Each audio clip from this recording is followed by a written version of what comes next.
ನಿಮಗೆ ಸತ್ಕರಿಸಬೇಕಿತ್ತು. ಇಲ್ಲಿ ಅನುಕೂಲವಿಲ್ಲ. ಯಾಕೆಂದರೆ ನಾವು ಈಗ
ಇಷ್ಟಾರ್ಥ ಕೈಗೂಡಿ ಸೌಭಾಗ್ಯದಿಂದ ಇಷ್ಟಾರ್ಥ ಕೈಗೂಡಿ ಸೌಭಾಗ್ಯದಿಂದ ಸಂತೋಷ. ನೀನು ಭಾಗ್ಯವಂತ. ಕಷ್ಟ ಸುಖಗಳು ಒಂದಾಗಿ ಬರುವುದಿಲ್ಲ. ಯಾವುದೇ ವ್ಯಕ್ತಿಯಾದರೂ ಕಷ್ಟವನ್ನು ಇಷ್ಟಪಡುವುದಿಲ್ಲ, ಸುಖವನ್ನೇ ಇಷ್ಟಪಡುತ್ತಾನೆ. ಸುಖದ ಲೋಕದಲ್ಲಿರುವ ನೀನು ಅನೇಕ ಬಾರಿ ಈ ಲೋಕವನ್ನು ಬಿಟ್ಟೋಡಿದ್ದೀಯ. ಅಂತಹ ಸಂದರ್ಭ ಬರದ ಹಾಗೆ ತೊಳೆದು ಹಾಕುವ ಶಕ್ತಿ ಈ ಮಾಲೆಗಿದೆ. ಈ ಮಾಲೆಯನ್ನು ಧರಿಸಿ ಸದಾ ಕಾಲ ಭಾಗ್ಯವನ್ನು ಉಣ್ಣುವ ಶಕ್ತಿ ನಿನಗೆ ಬರಲಿ. ನಿನ್ನ ಈ ಸ್ಥಾನ ಭದ್ರವಾಗಿ ಇರಲಿ. ದೇವೇಶ, ಈ ಹೂಮಾಲೆಯನ್ನು ಸ್ವೀಕರಿಸು. ಏನು ಈ ಮಾಲೆ? ಸೃಷ್ಟಿ ಮೂಲ ಕೊನೆಯ ಸುರರ ಸೇವಕರಿಗೆ. ಸೃಷ್ಟಿ ಮೂಲ ಕೊನೆಯ ಸುರರ ಸೇವಕರಿಗೆ ಶ್ರೇಷ್ಠನೆನ್ನುವ ತ್ರೈಮೂರ್ತಿಗಳು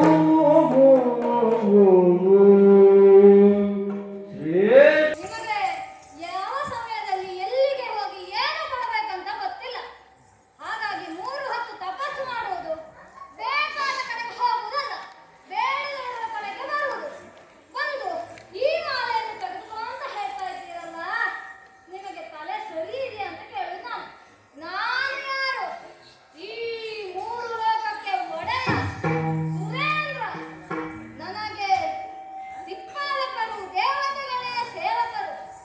ನನಗೆ ಏನು ಕಡಿಮೆ ಇದೆ ಅಂತ? ಕಲ್ಪವೃಕ್ಷ, ಕಾಮಧೇನು, ಉಚ್ಚೈಶ್ವರಸು, ಐರಾವತ ಎಲ್ಲರೂ ಸಹ ಇರುವಂತಹ ಈ ಲೋಕಕ್ಕೆ ನಿಮ್ಮ ಮಾಲೆಯ ಅವಶ್ಯಕತೆ ಇದೆಯಾ? ಮಾಲೆ ಬೇಕಾ ನಮಗೆ?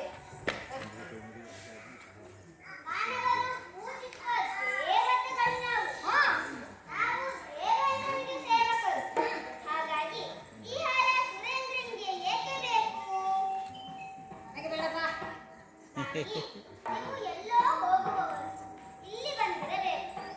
ತಂದು ಕೊಡುವ ನಿಮ್ಮ ಬುದ್ಧಿ ಕಿವಿಗದಲ್ಲಿ ಇದೆಯೋ ಇಲ್ಲವೋ ಗೊತ್ತಿಲ್ಲ. ಹಾಗಾಗಿ ನನಗೆ ಈ ಮಾಲೆ ಬೇಡ ಅಲ್ವಾ? ಹೌದೇನು, ಬೇಸರ ಆಯ್ತೇನು? ಸ್ವಾಮಿ ನೋಡಿ, ನಾನು ಬಿಡಿಬಿಡಿಯಲ್ಲಿ ಹೊರಡುವಾಗ ನಮ್ಮ ಐರಾವತಕ್ಕೆ ಶೃಂಗರಿಸುವುದನ್ನೇ ಮರೆತು ಬಿಟ್ಟಿದ್ದೇನೆ. ಹಾಗಾಗಿ ಈ ಮಾಲೆಯನ್ನು ಬಲಯುತವಾದ ಐರಾವತಕ್ಕೆ ಹಾಕ್ತೇನೆ.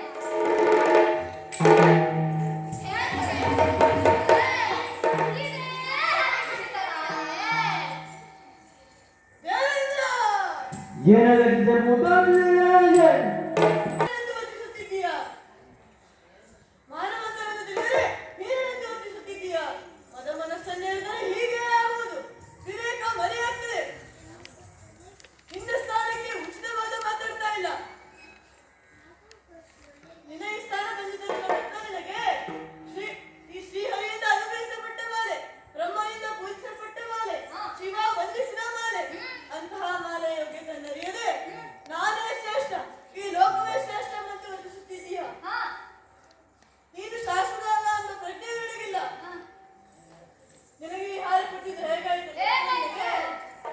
ಜಾತಿ ರತ್ನ ಹಾರವೇ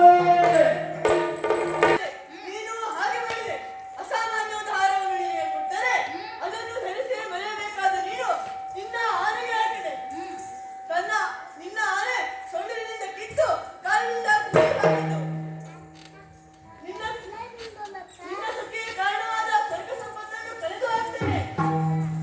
ಸ್ವರ್ಗಗಳಿಗೆ ಕಾರಣವಾದ ಕಾವಲಿಯನ್ನು ಕಲ್ಪವೃಕ್ಷ ಚಿಂತಾಮಣಿ ಮೊದಲಾದ ಸುವಸ್ತುಗಳೆಲ್ಲ ಸಮುದ್ರ ಪಾಲಾಗಲಿ. ಇದು ನನ್ನ ಶಾಪ. ಅನುಭವಿಸು.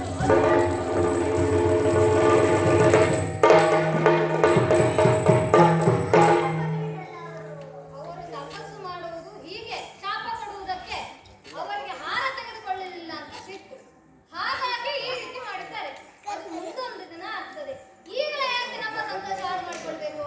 ಹೇಳಿ ವನ ವ್ಯವಹಾರವನ್ನು ಮುಗಿಸಿ ಬರೋಣ.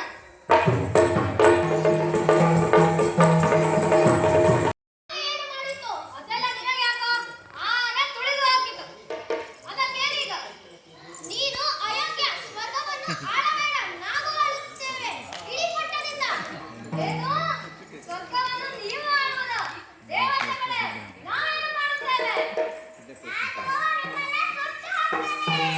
ನಾನು ನಿಮ್ಮನ್ನ ಆರಿಸಿ ಬಿಡ್ತೇನೆ.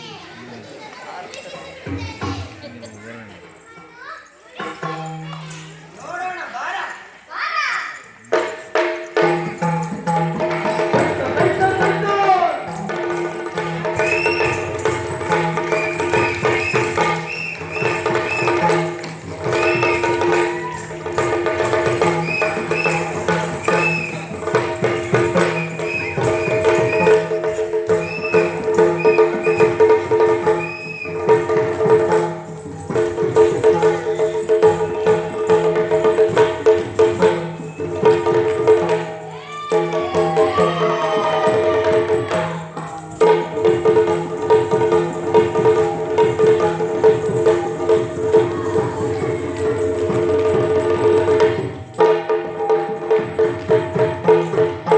ಸ್ವರ್ಗದಲ್ಲಿ ಈಗ ಆರಾಮವಾಗಿರೋಣ. ಬನ್ನಿ.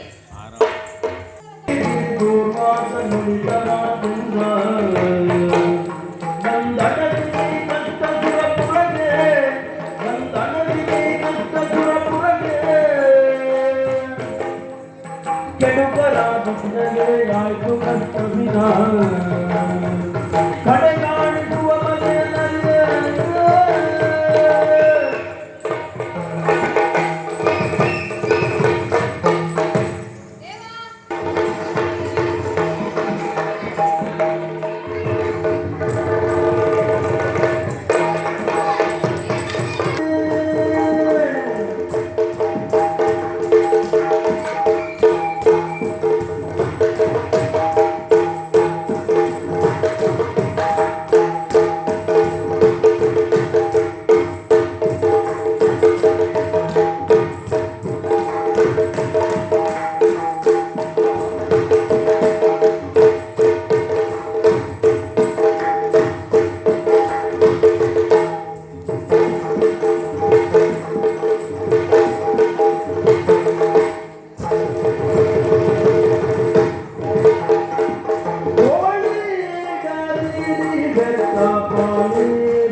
ಸ್ವರ್ಗಲೋಕವನ್ನು ಗೆದ್ದು ಸುರಗದ್ದುಗೆ ನೇರಿ ಗೋಲಗ ಸೇರಿದ್ದೇನೆ. ಇಲ್ಲಿ ಗದ್ದಲ ಕಡಿಮೆ, ಆದರೂ ಏನೋ ಸದ್ದಲು ಕೇಳಿಸ್ತಾ ಇದೆ. ಯಾರು ಬಂದವರು?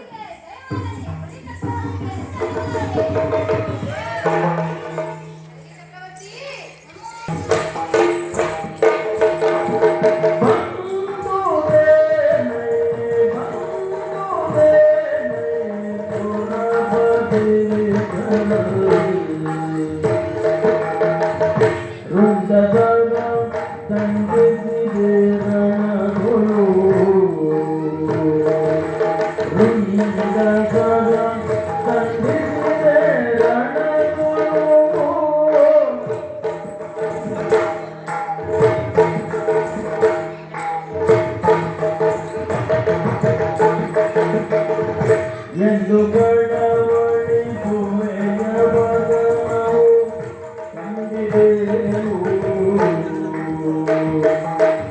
ಎಂದು ಬಡವಳಿ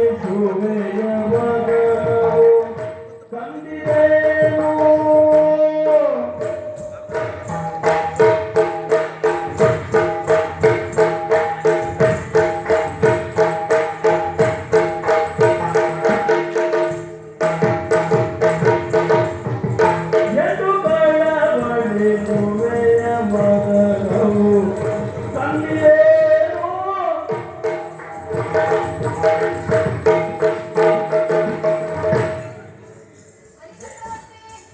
ದೇವೇಶ, ನೀನು ಸ್ಥಾನವನ್ನು ಕಳೆದುಕೊಂಡರೂ ನೀನು ದೇವೇಂದ್ರನೇ. ಅದಕ್ಕಾಗಿ ದೇವತೆಗಳು ನಿನ್ನ ಬಳಿ ಇದ್ದಾರೆ. ದೇವತೆಗಳನ್ನು ನಾನಿದ್ದು ಬಲಿರಾಯ ಈ ತಿಳಿಸಾಲ ಮಾಡುತ್ತೇವ, ಈ ತಿಳಿಸಾಲ ಮಾಡುತ್ತೇವ. ಕೂಡದ ನದಿನ ಹಾಡದ ವಿಧವಿಧ ಶಾಲೆಯ ವಿಧದಿ ನಾಡುತ್ತದೆ. ಕೂಡದ ನದಿನ ಹಾಡದ ವಿಧವಿಧ ಶಾಲೆಯ ವಿಧ. ವಿಶಾಲ ಹೃದಯದವನು. ನೀನು ಅಬಲ, ನಾನು ನಿರ್ಬಲ. ಯಾಕೆ ಹೀಗೆ? ಈ ಪೀಠಕ್ಕೆ ನೀನೇ ಸರಿಯಾದ ವ್ಯಕ್ತಿ. ನೋಡು, ಈ ಪೀಠಕ್ಕೆ ನೀನು ಸರಿಯಾಗಿ ಹೊಂದಿಕೊಳ್ತಾ ಇದೆಯಾ. ಆದ್ದರಿಂದ ನೀನು ಇದಕ್ಕೆ ಸರಿ ಅಂತ ಹೇಳ್ತೇನೆ. ಆದರೆ ಮೊದಲು ನಾನಿರುವಾಗ ಇಲ್ಲಿ ಕಳೆ ಕಳೆಯಾಗಿತ್ತು. ಈಗ ನೋಡಿದ್ರೆ ಬರಡು ಬರಡಾದ ಹಾಗೆ ಕಾಣಿಸ್ತಾ ಉಂಟು. ಸುವಸ್ತುಗಳೆಲ್ಲ ಸಮುದ್ರದ ಪಾಲಾಗಿದೆ. ಹಾಗಾಗಿ ಅದು ಪುನಃ ನಿನಗೆ ಸೇರಬೇಕು ಅಂತ ಆದ್ರೆ ಸಮುದ್ರವನ್ನು ಮತಿಸಬೇಕು. ಇದನ್ನು ನಾರಾಯಣ ಹೇಳಿದ್ದಾನೆ. ಸಮುದ್ರವನ್ನು ಮತಿಸಿದರೆ ಸುವಸ್ತುಗಳೆಲ್ಲ ಮೇಲೆ ಬರ್ತದೆ. ಅಷ್ಟೇ ಅಲ್ಲದೆ ಅಮೃತವೂ ಸಿಗಬಹುದು ಅಂತ ಹೇಳಿದ್ದಾರೆ. ಹಾಗಾಗಿ ನಾವು ನೀವು ಸೇರಿ ಈ ಕೆಲಸವನ್ನು ಮಾಡಬೇಕು. ಅದನ್ನು ಕೇಳಿ ಹೋಗೋಣ ಅಂತ ಬಂದಿದ್ದೇನೆ. ನಿನ್ನ ಅಭಿಪ್ರಾಯವೇನು? ಈ ಸ್ವರ್ಗದ ಹಿತರಕ್ಷಣೆ ನಮ್ಮವರ ಕರ್ತವ್ಯ. ಆದರೂ ನಮ್ಮವರ ಮಾತು ಕೇಳೋಣ. ನಾನು ಒಂದು ಮಾತನ್ನು ಹೇಳ್ತೇನೆ. ಬರುವ ಸುವಸ್ತುಗಳನ್ನು ಹಂಚುವುದು ಹೇಗೆಂದು. ಸಮುದ್ರವನ್ನು ಕೊರೆಯುವುದು ದಾನವರಾದ ನಾವು ಮತ್ತು ದೇವತೆಗಳಾದ ನೀವು. ಒಂದರ್ಥದಲ್ಲಿ ನಾವಿಬ್ಬರು ಸಮಬಲರೇ. ಆದ್ದರಿಂದ ಬರುವ ಸುವಸ್ತುಗಳಲ್ಲಿ ನಮಗರ್ಧ ನಿಮಗರ್ಧ ಸರಿ ಸಮ ಪಾಲು. ಇದಕ್ಕೆ ಒಪ್ಪಿಗೆ ಬರ್ತೇವೆ. ಆಗಲಿ ಆಗಲಿ, ಅತ್ಯಂತ ಸಮಪಾಲು, ನಮಗೆ ತೊಂದರೆ ಇಲ್ಲ. ಹೇಗಾದ್ರೂ ಆಗಲಿ. ಈ ರೀತಿ ಅರ್ಥಾಂತರಿಸುವುದು ಸರಿಬಾರದು. ನಾವು 66 ಕೋಟಿ, ನೀವು 33 ಕೋಟಿ. ನಮ್ಮ ಅರ್ಧ ನೀವು. ಆದ್ದರಿಂದ ನಮಗೆ ಮುಕ್ಕಾಲು, ನಿಮಗೆ ಕಾಲು. ಇದಕ್ಕೆ ಒಪ್ಪಿಗೆ ಬರ್ತೇವೆ. ಇದಾಗುವುದಿಲ್ಲ. ಮತ್ತೆ ನಮಗೆ ಹೆಚ್ಚು ಬೇಕಾ? ನಮಗೇನೂ ಕೊಡುವುದಿಲ್ವಾ? ನಾವು ಬಿಟ್ಟಿದ್ದು ನಿಮಗೆ. ಆಗಲಿ ಆಗಲಿ ಆಗಲಿ, ತೊಂದರೆ ಇಲ್ಲ. ಎಲ್ಲ ದೇವರ ಬಗ್ಗೆ ನಮಗೇನು ಬೇಡ. ಆಗಲಿ, ಮತ್ತಾಕೆ ತಡ ಮಾಡುವುದು? ಹೇಳಿ ಹೋಗು. ಮುಂದರಾಗ ಇಲ್ಲಿದೆ ಕರುಣೆ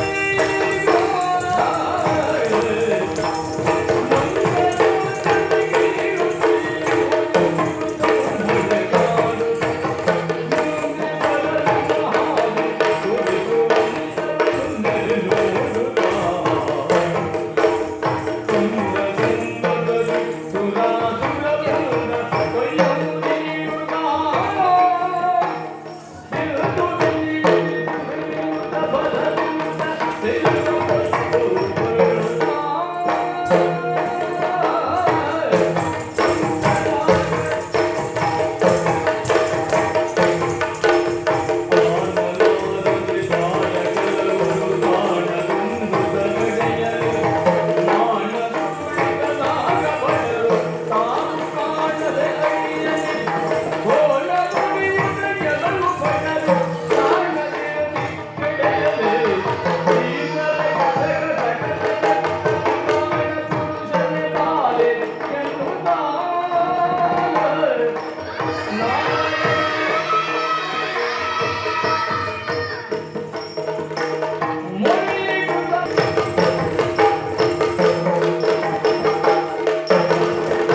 ಗಿರಿಯನುಗುತ್ತಲಿವೆ ಬರಿಸಿ ವಾಸುಕಿಯ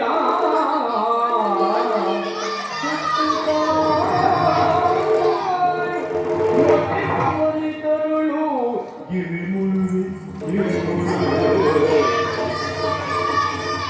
ಭರತಿ ಕೂರ್ಮನಾಗಾರನು ತಾಳೆ ಬೆಂದ ಮೇಲದ ಹೊತ್ತು ನಿಂತಿರುವನು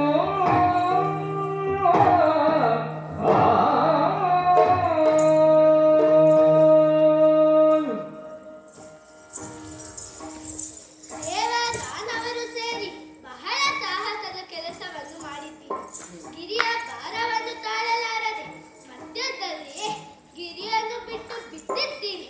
ಗಿರಿಯನ್ನು ನಾನು ಗರುಡನ ಮೇಲೇರಿಸಿ ಸಮುದ್ರದವರೆಗೆ ತಂದು ಸಮುದ್ರದ ಮೇಲಿಟ್ಟು ವಾಸುಕಿಯನ್ನು ಹಗ್ಗವಾಗಿಸಿ ಸಮುದ್ರವನ್ನು ಮತಿಸುವಷ್ಟರಲ್ಲಿ ಬೆಟ್ಟ ಮುಳುಗಲು ಶುರುವಾಯಿತು.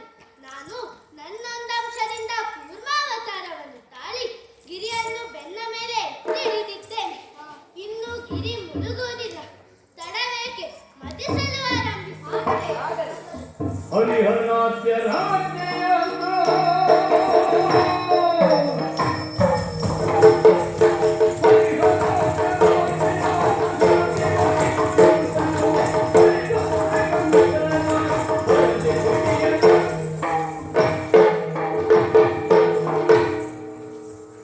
ತಲೆಭಾಗವನ್ನು ನಾವು ಹಿಡಿದಿದ್ದೇವೆ.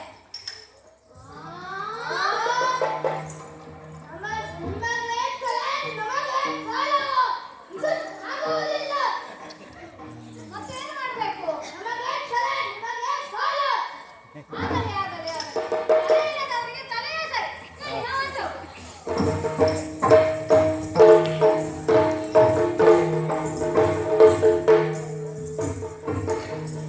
ಈಗ ಸರಿ ಆಯ್ತು.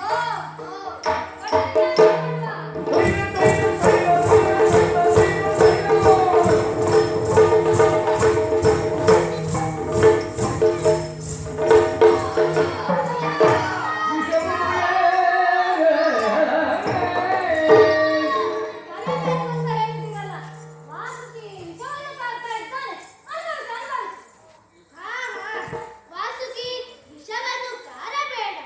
ಇನ್ನು ವಾಸುಕಿ ವಿಷವನ್ನು ಕಾರುವುದಿಲ್ಲ. ಮತಿಸಲು ಆರಂಭಿಸಿ.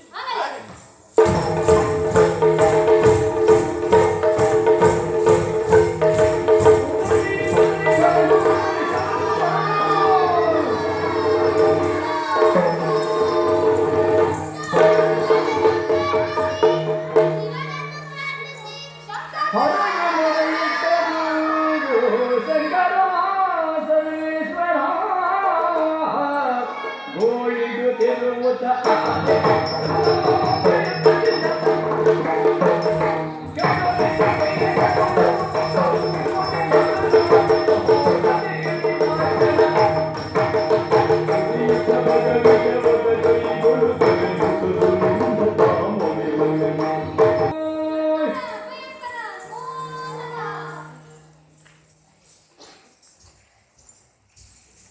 ವಿಷವನ್ನು ಕುಡಿದು ಮುಂದೆ ಬರಬಹುದಾದ ವಿಪತ್ತಿನಿಂದ ಕಾಪಾಡಿದ್ದಾನೆ ಶಂಕರ. ತಕ್ಷಣವೇ ಜಗನ್ಮಾತೆಯಾದ ಗೌರಿ ಬಂದು ಆತನ ಗಂಟಲನ್ನು ಒತ್ತಿಡಿದಿದ್ದ ಕಾರಣ ಅವನ ಕಂಠ ನೀಲಿಯಾಗಿದೆ.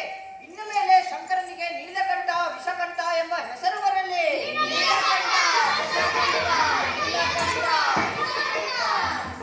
ಲೋಕದ ಒಂದು ದಿಕ್ಕಿನ ಪರಿಪಾಲಕನಾದ ನನಗೆ ಇಂತಹ ವಿಷಯಗಳನ್ನು ಜೀರ್ಣಿಸಿಕೊಳ್ಳುವುದು ಅವಶ್ಯಕವಾಗಿರುತ್ತದೆ. ಈ ಘಟನೆಯಿಂದ ನನಗೆ ಒಂದು ಹೆಸರು ಬಂತು. ಅದುವೇ ನನಗೆ ಸಂತೋಷ. ವಾತಾವರಣ ತಿಳಿಯಾಗಿ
ಪರಿಹಾಸ್ಯವಿದು ಜಗಕ್ಕೆ.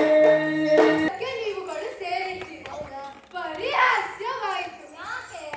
ಇದೊಂದು ಸಮುದ್ರವನ್ನು ಪಡೆಯಲಿಕ್ಕೆ ದೇವದಾನವರ ಅವಶ್ಯಕತೆ ಇದೆ.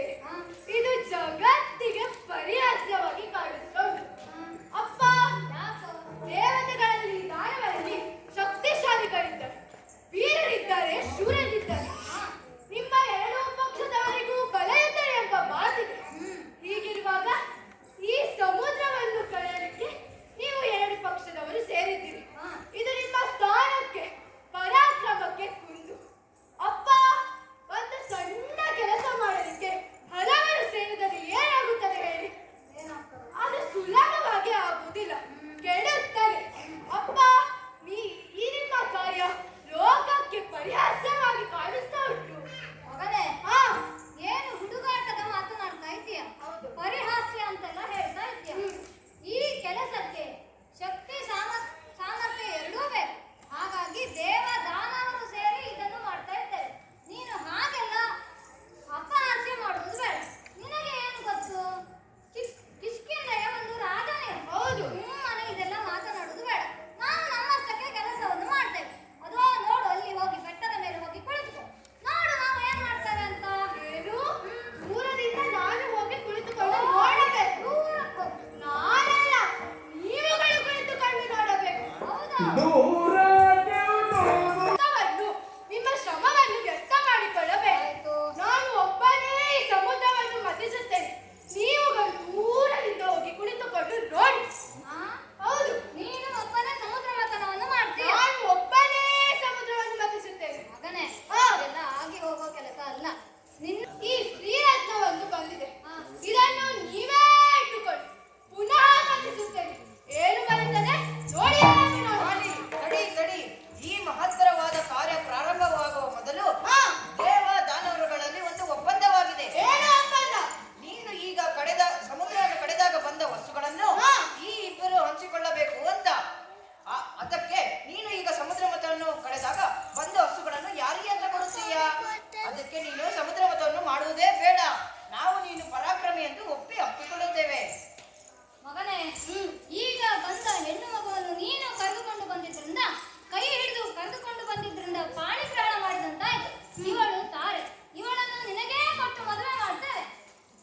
ಸ್ವರ್ಗದ ಅಧಿಪ, ಕಿಷ್ಕಿಂಧೆಯ ರಾಜ, ವೀರ ಶೂರನಾದ ಈ ಬಾಲಿಗೆ ಸಮುದ್ರ ತೀರದಲ್ಲಿ ಮದುವೆ. ಮಗನೇ, ಹಾಗೆಲ್ಲ ಮಾತನಾಡಬಾರದು. ಇಲ್ಲಿ ಯಾರಿಲ್ಲ ಹೇಳು? ಯಾರಿದ್ದಾರೆ? 33 ಕೋಟಿ ದೇವತೆಗಳು, ಋಷಿ ಮುನಿಗಳು, ಬ್ರಹ್ಮ, ವಿಷ್ಣು, ಮಹೇಶ್ವರ. ಇಂತಹ ಸನ್ನಿಧಾನದಲ್ಲಿ ಮದುವೆ ಆಗುವುದೇ ಒಂದು ಯೋಗ. ಮದುವೆಯ ಸಂಭ್ರಮವನ್ನು ಇಲ್ಲಿ ಮಾಡು. ಕಿಷ್ಕಿಂಧೆಯಲ್ಲಿ ಸಂಭ್ರಮ ಆಚರಣೆಯನ್ನು ಮಾಡಿಕೊಳ್ಳುವಂತೆ.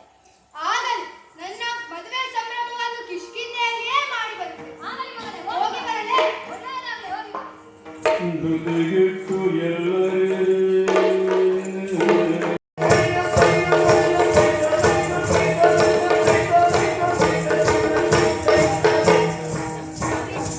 ರಾಮದೇವರು ಬರ್ತಾ ಇದೆ. ತಡೀರಿ. ಸದಾ ಯಜ್ಞ ಯಾಗಾದಿಗಳನ್ನು ಲೋಕ ಕಲ್ಯಾಣಕ್ಕಾಗಿ ಮಾಡುವ ಶಿವನಿಗಳಿಗೆ ಇದನ್ನು ಬಿಡೋಣ. ಮತ್ತೆ ಕಡೆಯಿರಿ.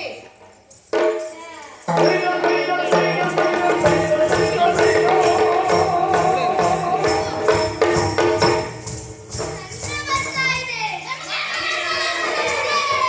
ತಡೀರಿ. ಪರಮೇಶ್ವರ ವಿಷವನ್ನು ಕುಡಿದು ದೇಹದ ದಪ್ಪ ಹೆಚ್ಚಾಗಿದೆ. ಈ ಚಂದ್ರವನ್ನು ಅವನ ಶಿರದ ಮೇಲೆ ಇಟ್ಟು ತಂಪಾಗಿಸೋಣ. ಮತ್ತೆ ಕಡೆಯಿರಿ.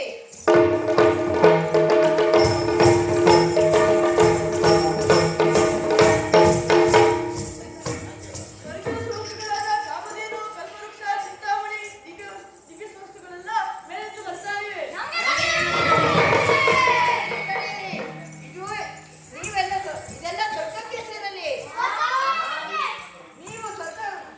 ನೀವು ಎಲ್ಲ ಸ್ವರ್ಗದವರು.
ಬಲು ಜನಕಾಮೀಸೆ ನನ್ನೇ ಸಮೃದ್ಧನಾಗಿ ಕುಳಿತು ಬಂದಿರುವ ಆಕೆಗೆ ಲಕ್ಷ್ಮಿ ಅಂತ ಕರೆಯೋಣ.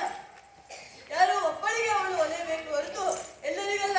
ಯಾರು ಒಬ್ಬಳಿಗೆ ಒಲೆಯವಳು ಎಂದು ಅರಿತು ಈ ರೀತಿ ಕಷ್ಟಪಡ್ತಾ ಇದ್ದೀರಿ, ಬಳಲುತ್ತಾ ಇದ್ದೀರಿ. ಇದು ಸರಿಯಲ್ಲ. ಅವಳನ್ನು ಅವಳಿಷ್ಟದಂತೆ ಬಿಡೋಣ. ಅವಳು ಯಾರನ್ನು ಬೇಕೋ ಅವಳನ್ನು ವಹಿಸಲಿ.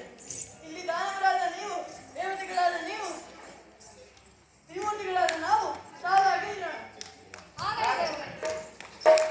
ಸಮುದ್ರದ ಹತ್ತಿರದಿಂದ ಮೇಲೆದ್ದು ಬಂದ ನನ್ನನ್ನು ಲಕ್ಷ್ಮಿ ಎಂಬುದಾಗಿ ಕರೆದರು. ಇದನ್ನು ನೋಡಿದ ಕಾರಣದಿಂದ ಋಷಿಮುನಿಗಳು ಜಗಜ್ಜನನಿ ಮಾತೆ ತಾಯಿ ಎಂದು ನನ್ನನ್ನು ನಮಸ್ಕರಿಸುತ್ತಿದ್ದಾರೆ.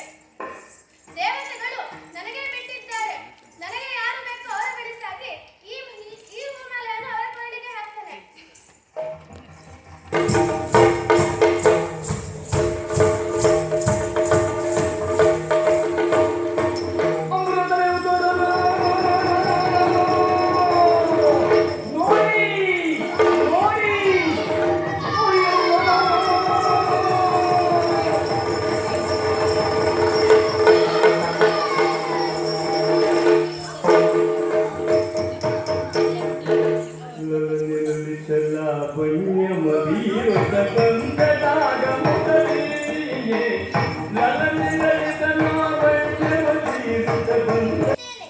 ಎಲ್ಲರೂ ಬಂದಿದ್ದರು.